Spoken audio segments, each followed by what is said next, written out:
মানে ত্যাগ কৰব নেকি মানে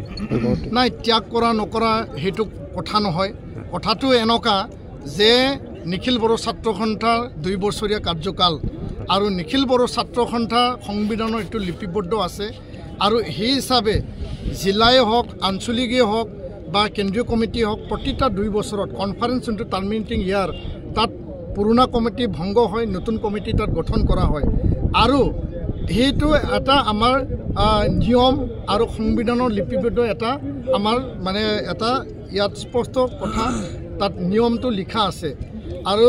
সেই ক্ষেত্ৰখনত মোৰ এটা আহ্বান সেই আহ্বানটো মই ৰাখিছোঁ প্ৰতিনিধি সভালৈ আমাৰ প্ৰতিনিধি যিসকল আহিছে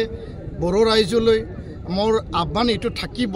অলৰেডি মই প্ৰকাশ কৰিছোঁ যে 20টা বছৰ এপছুত কাম কৰিলোঁ শিক্ষা সম্পাদক হিচাপে 2005ত মই মোৰ নিখিল বড়ো ছাত্ৰ সন্থাৰ সক্ৰিয় এটা এজন সদস্য কৰ্মী হিচাপে মই আহিছিলোঁ গুৱাহাটী বিশ্ববিদ্যালয়ৰ পৰা গুৱাহাটী জিলা সমিতিৰ হৈ পেলাই আৰু ইয়াৰ পিছত আহি 5টা বছৰ 2020 শান্তি চুক্তি পিছত আজি 2025 মই নিখিল বড়ো ছাত্ৰ সন্থাৰ সভাপতি হিচাপে দায়িত্বভাৰ মোক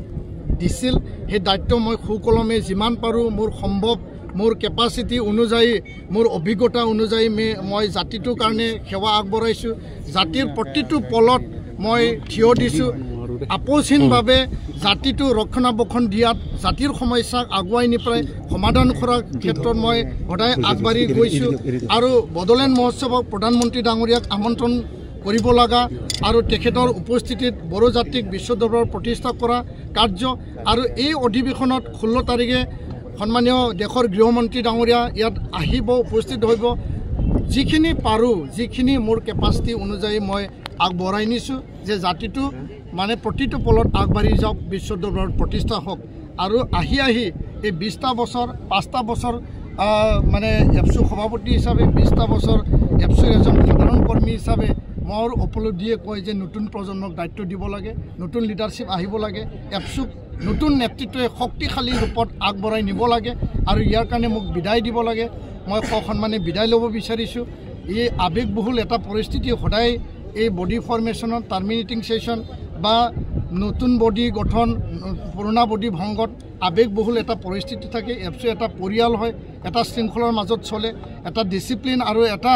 আমি কামানত চলা এটা সংগঠন হয় সদায় জাতি সেৱা কৰি পেলাই আমি ভাল পাওঁ তো ইয়াৰ কাৰণে আমি এৰা এৰিটো কেতিয়াও আমাৰ সংগঠনত মানে নিবিচাৰে মানুহবিলাকে কিন্তু সংবিধানটো আমি মানি চলিব লাগিব সংবিধানৰ আধাৰত আমি নতুন প্ৰজন্ম আনিব লাগিব তেতিয়াহে সংবিধানৰ আধাৰত আমাৰ সংগঠনটো শক্তিশালী হ'ব সংগঠন শক্তিশালী হ'লে জাতি শক্তিশালী হ'ব তো তাৰ কাৰণে মই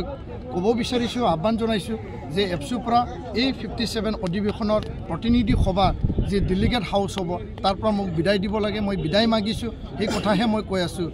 আৰু সেই কথাটো মই যোৱাকালিও ডেলিগেট হাউচত মই ব্যাখ্যা কৰিছোঁ ডেলিগেট হাউচে হেঁচা দিব মোক ময়ো হেঁচা দিম মই এই মানে এপছুৰ পৰা মই বিদায় ল'ব বিচাৰিছোঁ তাৰ পিছত কি সমাধান হয় এইটো আল্টিমেটলি হাউচৰ যে উচ্চ ক্ষমতা সম্পন্ন প্ৰতিনিধি সভা তেওঁলোকে সিদ্ধান্ত ল'ব